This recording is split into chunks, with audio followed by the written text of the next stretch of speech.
বাড়িতে এই দোকানের মতো পারফেক্ট চন্দ্রকলা মিষ্টি বানিয়ে নেওয়ার জন্য সবার প্রথমে 1.5 কাপ ময়দা, সামান্য লবণ ও 3 চামচ ঘি নিয়ে ভালো করে মেখে নিয়ে তার মধ্যে অল্প অল্প জল দিয়ে একটা ডো করে মেখে 15 মিনিটের জন্য রেস্ট করতে রেখে দিতে হবে।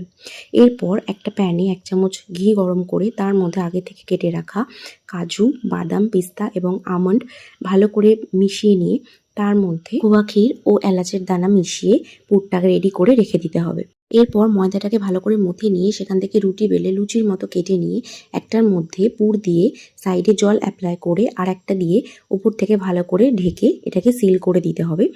এরপর এটাকে হাতের সাহায্যে ভালো করে মুড়িয়ে মুড়িয়ে সুন্দর শেপ দিয়ে নিতে হবে। এরপর কড়াইতে 1 কাপ চিনি, হাফ কাপ জল, এলাচ গুঁড়ো, জাফরান দিয়ে একটা চিনির শিরা তৈরি করে রেখে দেবে। এরপর একদম লো আঁচে একটু সময় নিয়ে মিষ্টিগুলোকে উল্টে পাল্টে ভেজে নিয়ে চিনির শিরার মধ্যে 10 থেকে 15 মিনিট রেখে পরিবেশন করুন আমাদের চন্দ্রকলা